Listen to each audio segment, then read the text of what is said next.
Hey everyone, today we are going to crack a code that trips up so many English students. We're going to finally, once and for all, nail down the difference between will and going to. You know that feeling, right? You're staring at an exam question, your brain is spinning. Should it be will or going to? It's a classic headache, and honestly, it can cost you precious marks. But don't worry, that all ends today. In this quick explainer, I'm basically handing you the keys to mastering the future tense. Seriously, by the end of this, you're going to get it, and you'll be ready to walk into that next English exam feeling totally confident. Okay, let's dive right in. And I want you to forget all those complicated grammar rules for a minute. All you need are two simple, powerful ideas, the crystal ball and the blueprint. Trust me, these two are your secret weapons. It's honestly this simple. Think of will as a magical, kind of unpredictable crystal ball. You use it for those quick guesses and snap decisions that just pop into your head. And then you have going to, which is like a solid, detailed blueprint. You use that for things you've already planned out, or things you can clearly see are about to happen. That's it. Crystal ball versus blueprint. Let's break it down. So, first up, let's talk about the crystal ball.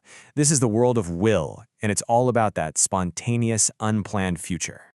You look into your crystal ball and use will in three main situations. Number one, for those on-the-spot split-second decisions. Two, for predictions about the future that are really just guesses. You have no real proof. And three, for making sudden promises or offers to help someone. Think about it. The doorbell rings. You didn't wake up this morning with a detailed plan to answer the door at 3:15 p.m., right? The decision is instant. It's a reaction. That's crystal ball thinking. I'll get it. A perfect, spontaneous decision. Or imagine you're deep in a video game. Your teammate is down. You don't hit pause and look up a strategy. No way. You just react. You shout, "Don't worry, I'll revive you." That's the crystal ball right there. A snap offer, a promise made in the heat of the moment. It's pure reaction. The crystal ball is also for all those big dreams and wild guesses. When you say something like, "I believe humans will colonize Mars one day," you don't have a NASA blueprint sitting on your desk. It's a hope, a belief, a vision way off in the future. It's a pure prediction with zero evidence right now. And here you go, these are your exam cheat codes. For real. If you see words like I think, I believe, or any of those uncertain words like probably and maybe, your brain should light up and think, crystal ball. That's your signal to use will.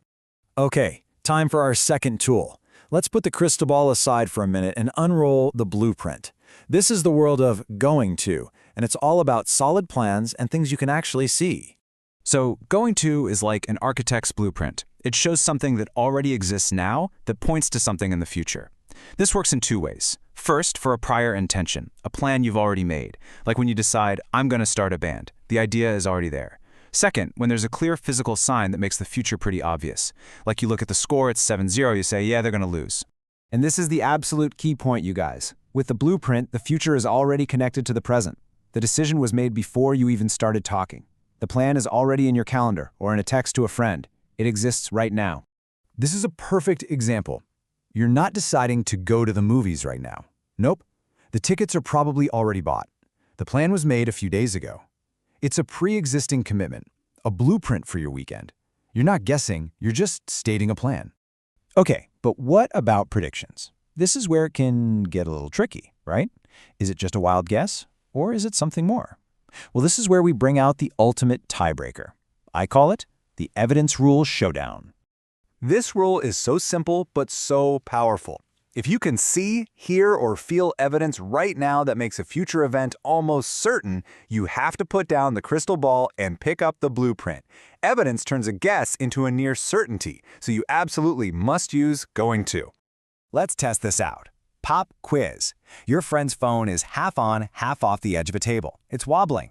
What do you yell? Will fall or going to fall? You shout, "It's going to fall." Why? Because you have hard visual evidence right in front of your eyes. That wobbly phone is a physical fact in the present that makes the future outcome pretty much guaranteed. You're not guessing anymore. You're observing. Okay, one more, real quick. You're inside, you look out the window, and the sky is just black with these angry storm clouds. The wind is picking up. What do you say?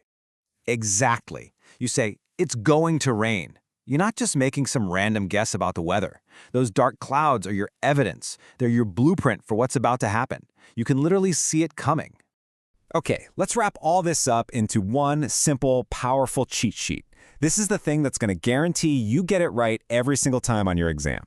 This is it. This is the whole thing right here. So the crystal ball is for will. You use it for spontaneous decisions and guesses without evidence. Look for signal words like I think or probably. And the blueprint is for going to.